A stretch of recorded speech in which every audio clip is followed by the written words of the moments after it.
berangkat ya. Baik, selamat malam. Assalamualaikum warahmatullahi wabarakatuh. Ya, hari ini kita lanjutkan untuk presentasi dari tugas 1, di mana mahasiswa mencari review terhadap jurnal video presentasi ya. Baik, siapa duluan? Langsung saja, dimulai. Rakil, silakan Rakil. Ya Pak, siap. Ya. Ya. Share screen.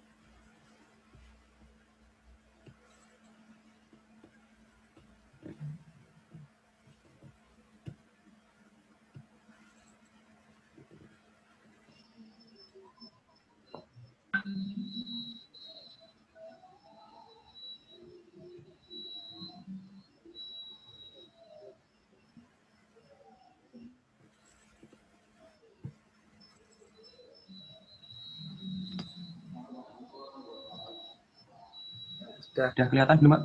Ya, baru hitam, layar hitam, tapi sudah mulai proses. Mungkin agak sedikit. Oke. Baik, silahkan.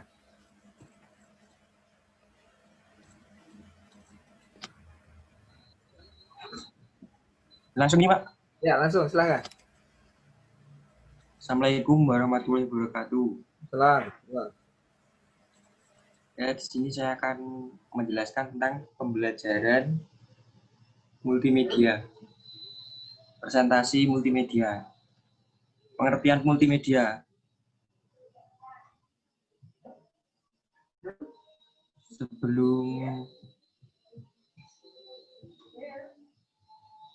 Bentar, Pak.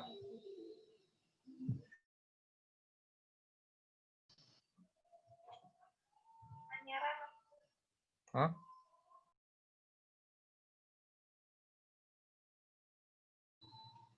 Sebelum tahun 1980-an, multimedia diartikan sebagai kumpulan dari berbagai peralatan media berbeda yang digunakan untuk presentasi. Menurut Arif Sadiman, media pembelajaran ialah suatu kombinasi yang tersusun meliputi unsur-unsur manusiawi, material, fasilitas, perlengkapan, dan prosedur yang saling mempengaruhi tujuan pembelajaran. Material meliputi buku-buku, papan tulis, dan kapur, slide dan film, audio, dan videotape. Menurut Hans Nawir, media pembelajaran meliputi alat secara fisik digunakan untuk menyampaikan isi materi pengajaran yang terdiri dari buku, tape recorder, kaset, video, kamera, film, gambar, bingkai, dan komputer.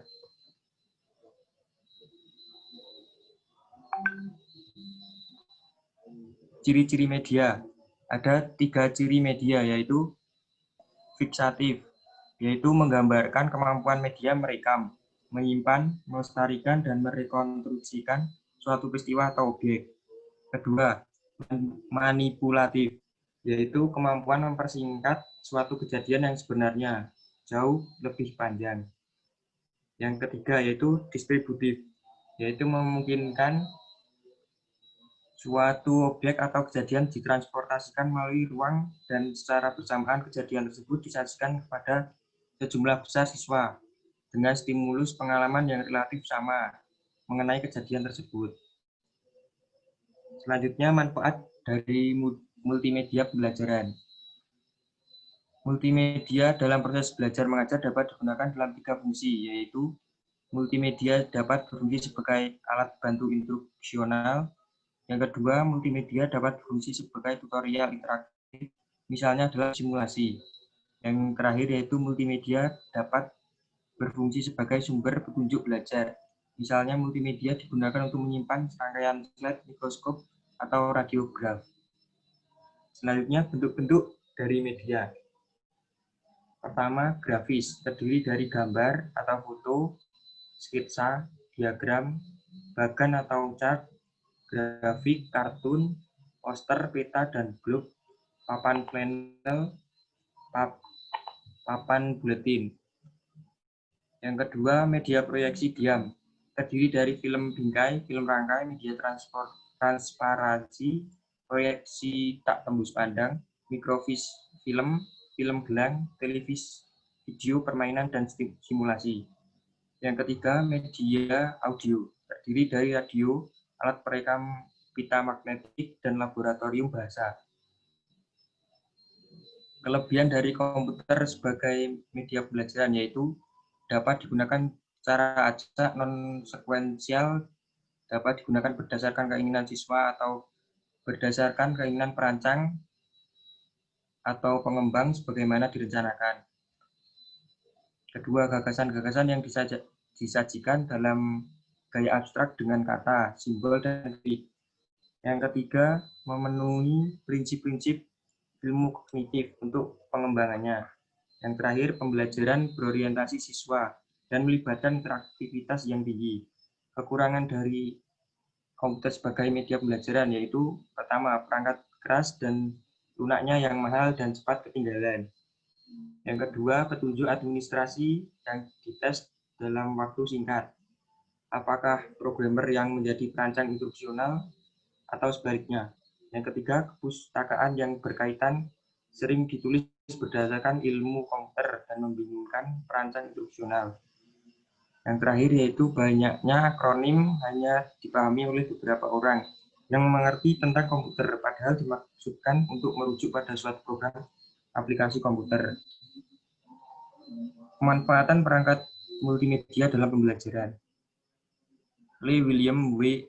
dan Owen Diana L. tahun 2004, tahapan dalam merancang sebuah struktur isi dari suatu sistem pembelajaran berbasis multimedia interaktif. 1. Jabarkan konten ke dalam unit-unit materi. Pengelompokan ini dikategorikan ke dalam 6 jenis informasi. A. Konsep atau ide atau definisi. B. Proses atau sistem atau ide yang terkait. C. Prosedur, yaitu langkah-langkah dalam suatu proses. D. Prinsip atau bimbingan, misi atau nilai-nilai. E. Fakta, yaitu bagian tunggal dari informasi.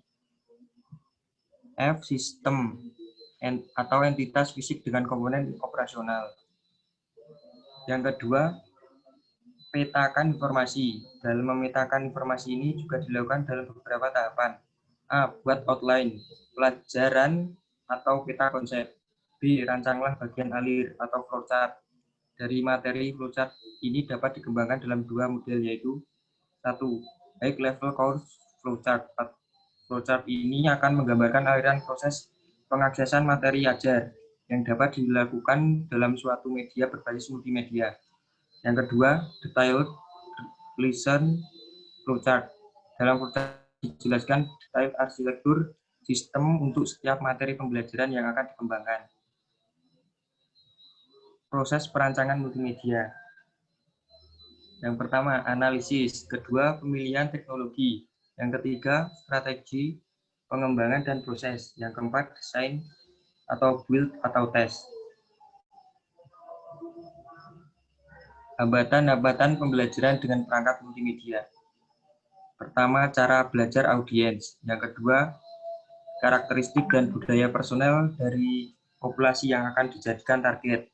Yang ketiga, karakteristik spesifik dari setiap komponen multimedia yang digunakan.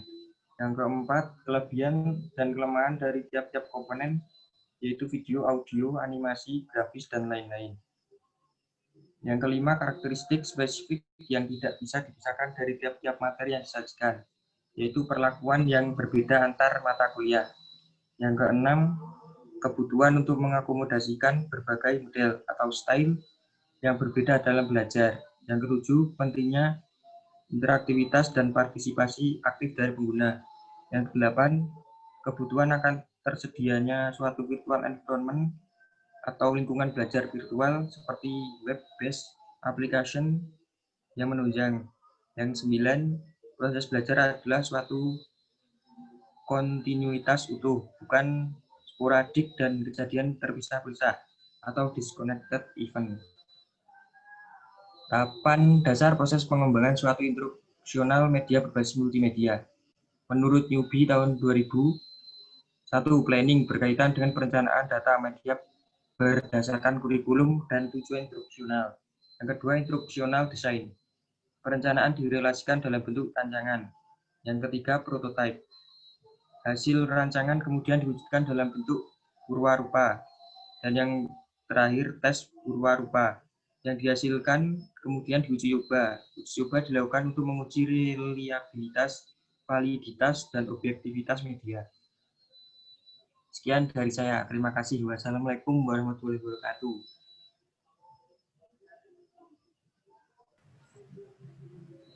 Baik ya, di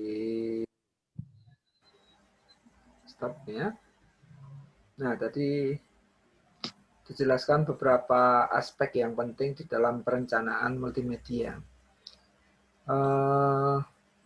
Bahwa terciptanya suatu media untuk pembelajaran itu tidak hanya sesederhana, yang terpenting adalah wujudnya atau appearance, perwujudan dari medianya tersebut.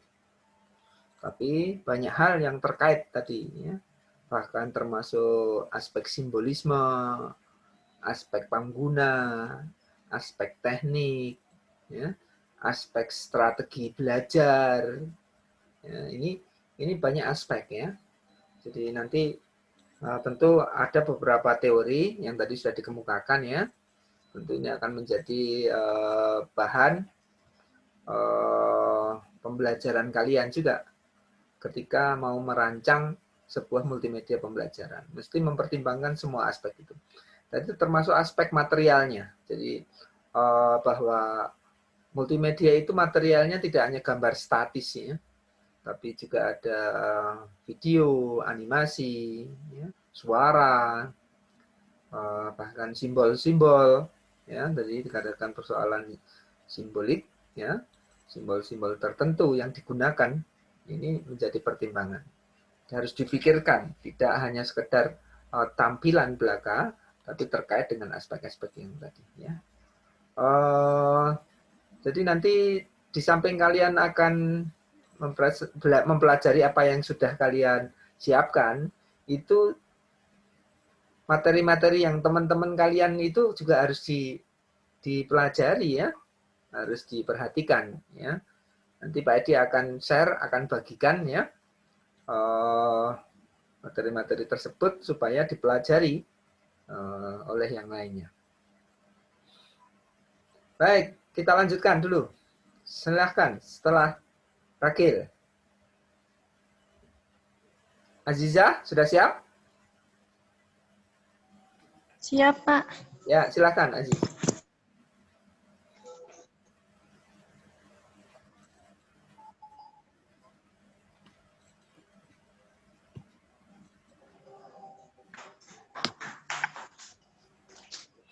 Yang belum absen di chat, silahkan absen ya. Ini juga perekod chatnya.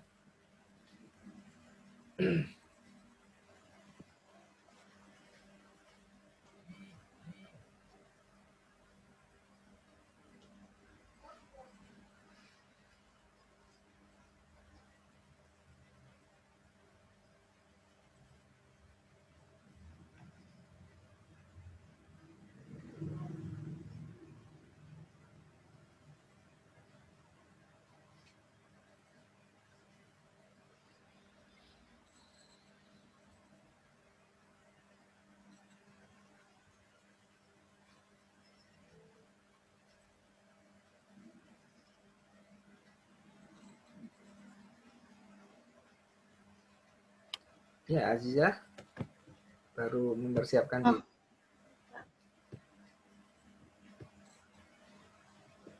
Tapi saya pakai kamera ya, Pak. Ya, nggak apa-apa. Silahkan. Yang terpenting bisa diperlihatkan.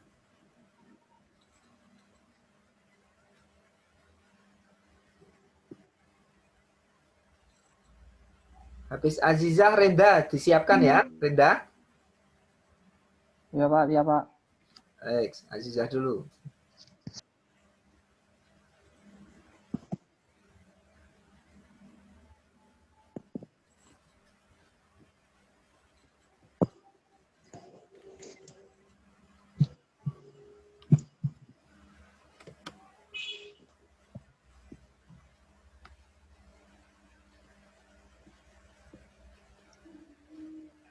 di landscape supaya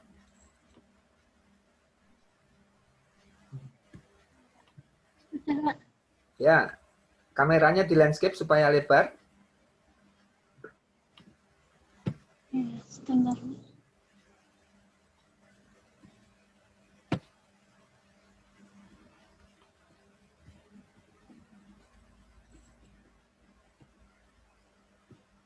Ya, sudah kelihatan. Ya, Pak. Ya. Selamat malam. Sini saya akan presentasikan tentang hasil jurnal yang saya pelajari, yaitu tentang pemanfaatan video sebagai media pembelajaran matematika SD atau MI. Salah satu cara untuk menghasilkan proses pembelajaran matematika yang menarik adalah dengan memanfaatkan video sebagai sumber dari media pembelajaran. Berbagai hasil penelitian menunjukkan bahwa orang lebih tertarik belajar menggunakan media video daripada belajar melalui media teks dan gambar diam.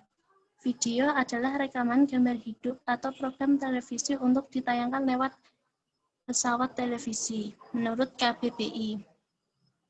Cara pembuatan video pembelajaran matematika.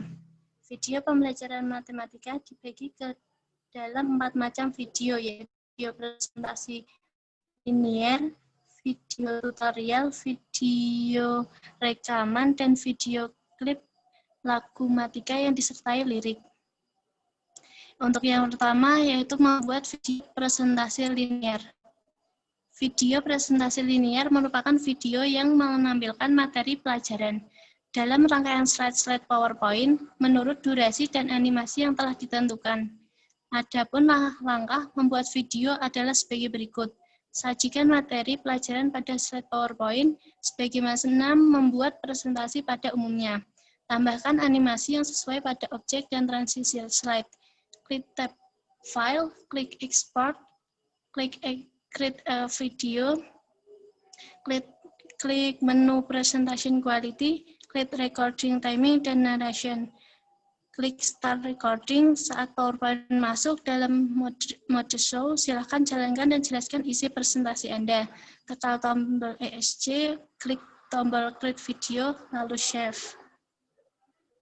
Yang kedua, video tutorial.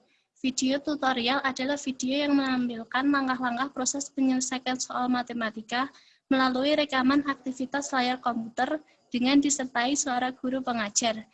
Rekaman aktivitas layar komputer menggunakan aplikasi tertentu.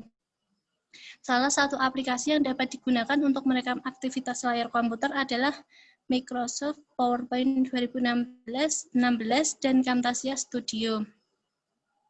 Yang pertama, membuat video tutorial menggunakan Microsoft PowerPoint 2016. Microsoft PowerPoint 2016 telah dilengkapi fitur untuk membuat video tutorial, yaitu merekam aktivitas layar komputer. Adapun cara menggunakannya adalah klik tab Insert, lalu klik menu Screen Recording.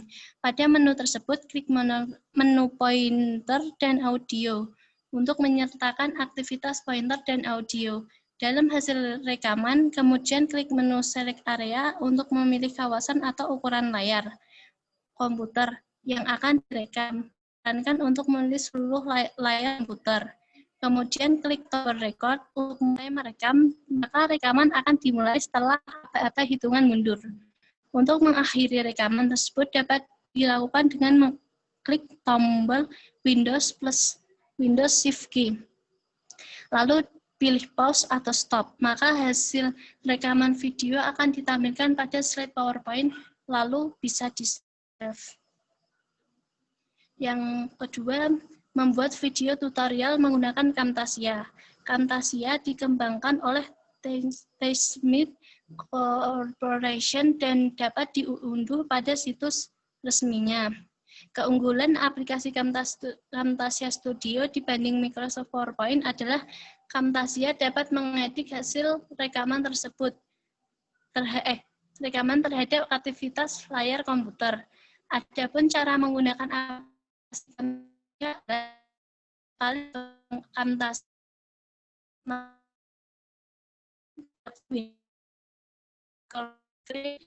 sehingga tampilan area kerja Camtasia Studio, tombol record the screen, klik jeda sejenak, pilih pause ketika merekam, bisa menekan Ctrl Shift F9. Maka untuk ini bisa menekan Ctrl Shift F10 atau EC. Setelah selesai akan muncul dialog box. Silakan pilih folder penyimpan hasil video yang diinginkan, lalu klik tombol save, pilih salah satu tombol pada Albert box untuk menentukan apakah hasil rekaman disimpan langsung dalam format video, producer recording, atau akan disusun lebih dahulu. Yang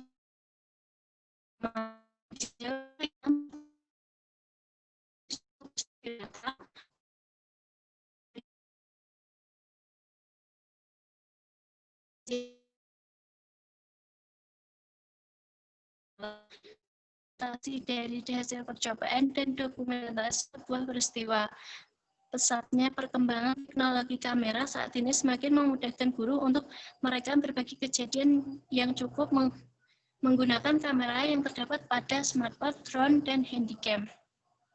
Setelah proses merekam selesai, lalu pengeditan hasil rekaman menggunakan aplikasi seperti Adobe Premiere, Sony Vegas, Corel Video Studio, dan yang lainnya.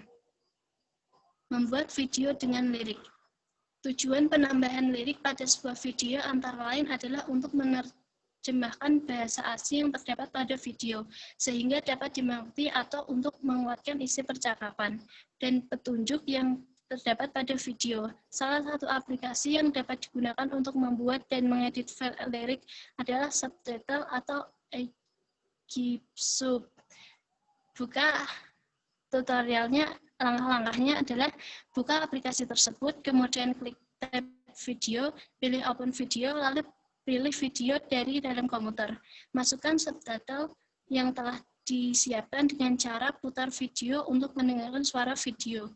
Kemudian blok bagian wave audio atau grafik audio untuk menentukan waktu tampil dan menghilangnya lirik. Lalu ketik liriknya pada kolom teks yang terdapat pada bawah audio wave-nya. Dan akhiri, ketik tombol edit untuk mengatur warna, ukuran, dan jenis huruf yang digunakan pada lirik. Prosedur penggunaan video sebagai media pembelajaran. Pembelajaran menggunakan media video cukup mudah dan sederhana, tapi untuk memperoleh hasil yang maksimal, tetap memerlukan perencanaan yang serinci dan matang. Menjelaskan prosedur utama dalam menerapkan media video dalam kegiatan pembelajaran adalah sebagai berikut. Yang pertama, siapkan media video yang akan ditonton peserta didik. Syarat-syaratnya antara lain isi video yang ditampilkan harus berkaitan dengan tema atau topik pelajarannya. Gambar-gambar yang ada di dalam video tidak memuat unsur pornografi, tidak susila, tidak yang menistakan ras, dan tidak tindakan kekerasan. Dan durasi setiap video tidak terlalu panjang, disarankan 3-5 menit saja. Yang kedua, siapkan perangkat pendukung kegiatan beasiswa dalam menonton video tersebut, antara lain LCD proyektor, perangkat audio atau speaker yang siap digunakan, ruangan yang kondusif dan dari suara bising dan cahaya yang terlalu terang, dan pengaturan tempat duduk peserta didik agar lebih nyaman dalam menonton video. Yang terakhir, siapkan gambar kerja peserta didik atau LKS. Keunggulan dan keterbatasan penggunaan video pembelajaran. Keunggulan penggunaan dalam media pembelajaran antara lain adalah: 1. Mampu menjelaskan keadaan nyata suatu proses, fenomena, atau kejadian. Yang kedua, mampu memperkaya penjelasan ketika diintegrasi dengan media lain seperti teks atau gambar. Yang ketiga, pengguna dapat melakukan pengulangan pada bagian-bagian tertentu untuk melihat gambaran yang lebih fokus. Yang keempat, sangat membantu dalam mengajarkan materi dalam ranah perilaku atau psikomotor. Yang kelima, lebih cepat dan lebih efektif dalam menyampaikan pesan dibandingkan media teks. Yang keenam, mampu menunjukkan secara jelas simulasi atau prosedural suatu langkah-langkah atau cara. Untuk keterbatasan media video adalah sebagai orang kurang konsentrasi dan kurang aktif dalam berinteraksi dalam materi yang terdapat dalam video, karena mereka menganggap belajar melalui video lebih mudah daripada belajar melalui teks. Selain itu, penjelasan melalui video juga tidak berhasil membuat peserta didik menguasai sebuah materi secara rinci, karena dia harus mampu mengingat rincian setiap sesi yang ada dalam video. Oleh karena itu, perlu pengulangan dan penekanan saat pengajaran menggunakan media video. Oke, sekian. Terima kasih. Sudah, Pak.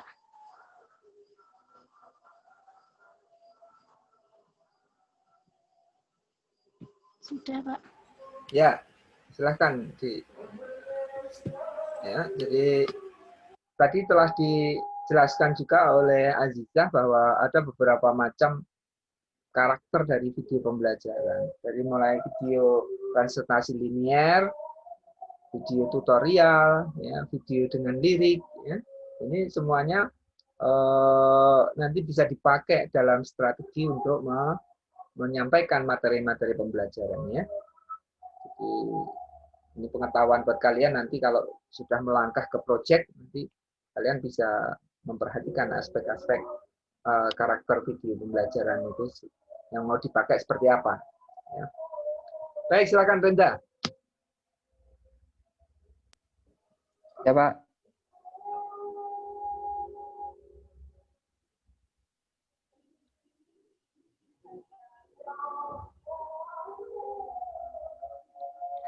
Udah belum, Pak? Udah tersambung belum, Pak? Ya. Ya. Assalamualaikum warahmatullahi wabarakatuh. Salam. Nama saya Renda Chandra Prasetya. Benar, Pak? Benar, Pak. Saya akan mempresentasikan tentang penggunaan media video untuk meningkatkan pengenalan alat musik daerah bagi anak tunagrahita ringan di SDLB. Yang pertama, pendahuluan. Musik dikelompokkan menjadi dua jenis, yaitu musik modern dan musik tradisional. Musik modern merupakan alat musik yang berkembang pada zaman sekarang dan musik tradisional merupakan musik yang lahir beberapa abad yang lalu dan masih berkembang pada zaman sekarang. Musik tradisional adalah musik yang diciptakan dan digemari oleh masyarakat masa lalu yang sampai saat ini masih terus dikembangkan dan dilestarikan secara turun-temurun sebagai sarana hiburan dan identitas daerah. Ciri khas pada jenis musik ini terletak pada isi lagu dan instrumen. Di Indonesia terdapat lebih kurang 150 jenis alat musik yang berasal dari daerah-daerah yang berbeda. Dari sekian banyak jenis alat musik, cara penggunaannya pun bermacam-macam seperti ditiup, dipukul, dipetik, dan digesek. Tunagrahita ringan yaitu mereka yang termasuk ke dalam kelompok yang kecerdasan dan adaptasi sosialnya terhambat. Namun mereka mempunyai kemampuan untuk berkembang dalam pelajaran akademik, penyesuaian sosial, dan kemampuan bekerja. Dalam akademik, mereka pada umumnya mampu mengikuti mata pelajaran tingkat sekolah lanjutan baik SD, SLTP-LB, dan SMLB, maupun di sekolah biasa dengan program khusus sesuai dengan berat ringannya ketunagrahitaan yang disandangnya. Anak tunagrahita ini memiliki inteligensi antara 70-50. Dampak dari ketunagrahita menyebabkan mereka mengalami gangguan dalam bidang akademik, menyesuaikan diri dengan lingkungan, mengalami gangguan bicara, bicara, bahasa, serta emosi. Anak tunagrahita ringan banyak yang lancar berbicara, tapi kurang perbendaharaan kata-katanya. Mereka mengalami kesukaran berpikir abstrak, tetapi mereka masih dapat mengikuti pelajaran akademik di sekolah biasa maupun di sekolah khusus. Karakteristik anak tunagrahita meliputi hal-hal sebagai berikut. 1. Mempunyai dasar secara fisiologis, sosial, dan emosional sama seperti anak-anak yang menyandang tunagrahita. 2. Suka meniru perlakuan yang benar dari orang lain dalam upaya mengatasi kesalahan-kesalahan yang mungkin ia lakukan. 3. Mempunyai perilaku yang tidak dapat mengatur diri sendiri. 4. Mempunyai permasalahan berkaitan dengan perilaku sosial. 5. Mempunyai masalah berkaitan dengan karakteristik belajar. 6. Mempunyai masalah dalam bahasa dan pengucapan. 7. Mempunyai masalah dalam kesehatan fisik. 8. Kurang mampu untuk berkomunikasi.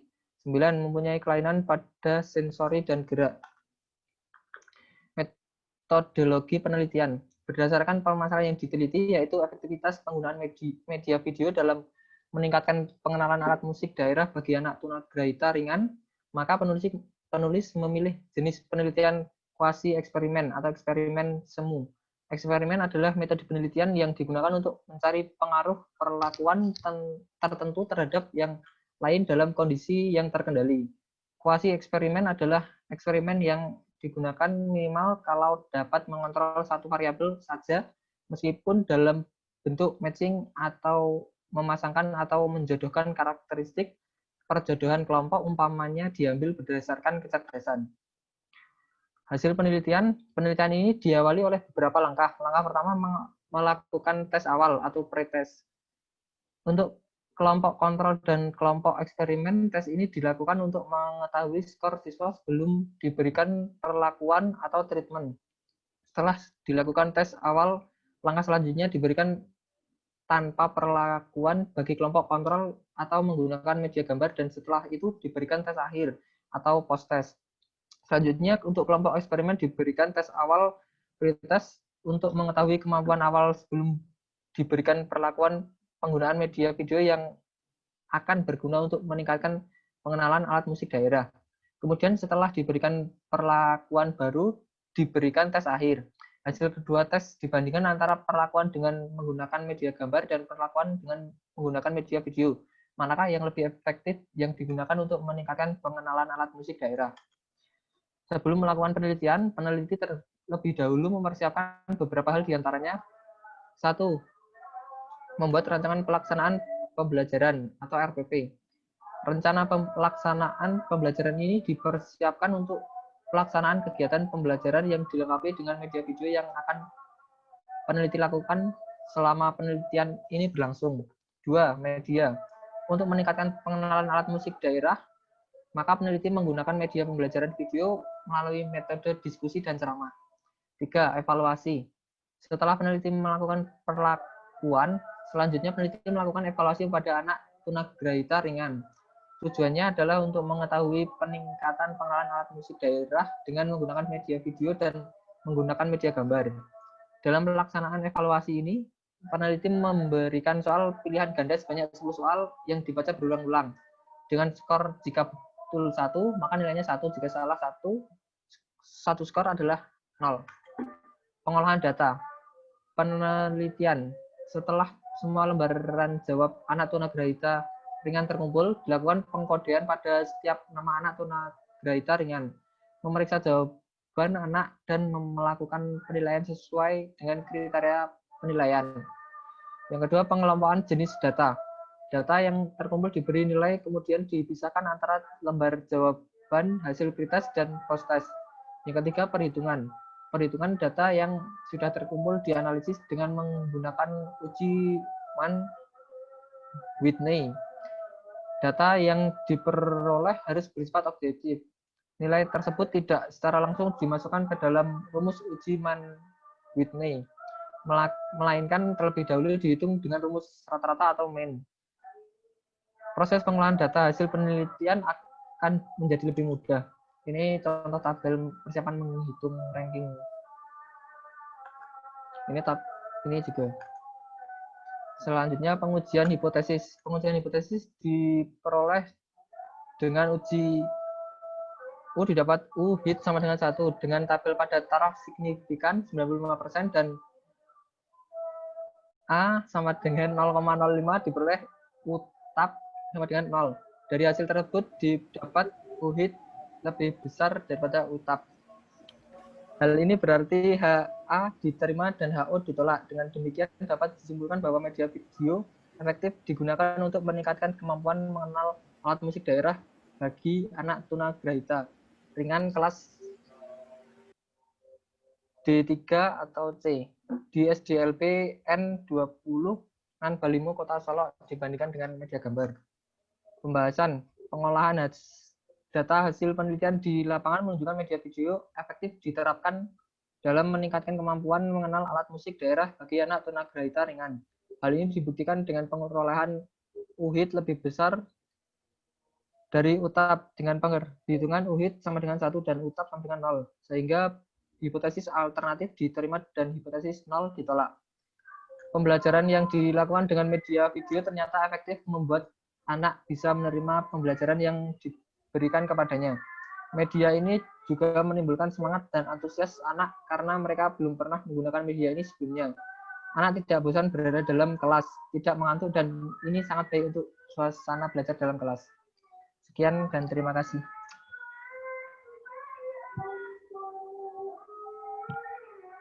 Sudah, Pak? Ya. Ya, jadi ini tadi Renda itu membahas tentang pengujian sebuah video pembelajaran yang digunakan untuk anak tunagrahita tadi ya, dengan satu tes, satu uji kuasi eksperimental. Ini bermacam-macam ya. Jadi nanti metodenya untuk ujinya itu bermacam-macam ya. Tapi yang mungkin kita tidak fokus pada bagaimana cara mengujinya, tapi ternyata video tadi bisa diuji apakah seberapa efektif, dan tadi kesimpulannya penggunaan video pembelajaran di dalam eksperimen, di dalam penelitian tadi itu lebih efektif digunakan terutama untuk anak-anak tunagrahita ya, dan juga anak-anak pada umumnya. Saya kira nanti banyak penelitian yang menunjukkan video itu lebih digemari oleh anak-anak. Ya. Mereka lebih cepat juga mempelajari sesuatu dengan menonton YouTube. Itu banyak sekali anak-anak itu bisa belajar juga. Ya. Maka banyak konten-konten video pembelajaran di YouTube. Ya. Nah, ini juga menjadi peluang kalian untuk membuat, merancang. Ya. Ini nanti dia akan tugaskan untuk itu ya. Jadi untuk selanjutnya yang belum maju nanti pada pertemuan berikutnya tetap akan terus maju ya. Nah, ini sekaligus Pak Edi memberikan suatu arahan terhadap penugasan berikutnya. Kalian siapkan terlebih dahulu studi pendahuluan terhadap suatu mata pelajaran tertentu yang akan kalian siapkan media pembelajarannya. Ya. Kalian kalau punya tetangga guru, saudara guru, bisa kalian melakukan survei awal kepadanya. Ya. Jadi ini tugas ini kelompok, tapi masing-masing orang akan menggarap bab yang berbeda. Jadi mungkin satu pelajaran, mata pelajaran, tapi misalnya berempat, itu bab 1, bab 2, bab 3. Contohnya misalnya gitu. Video 1, video 2, video 3. Jadi beda-beda, tapi mungkin materinya, mata pelajarannya sama. Ya. Jadi ini ada 12 orang ya. 12 orang, silahkan bentuk kelompok antara 3 dan 4. Ya. Kalian melakukan studi pendahuluan, datangi guru, datangi kenalan guru TK, guru SD boleh, lalu kalian bikin laporan awal dulu. Bagaimana tentang video pembelajaran terhadap mata pelajaran yang guru tadi akan dirancangkan kira-kira. Ada pertanyaan? Pak, saya berdua aja nggak apa-apa Pak, sama Ragil? Ya, boleh. Boleh, berdua Pak. saja. Karena program studinya lain ya. Nggak apa-apa. Ya, Pak. Pokoknya 3-4. Lebih sedikit kan lebih banyak sebenarnya lebih bagus karena diskusinya lebih intens. Jadi batasi 3-4 karena Renda ini program studinya berbeda.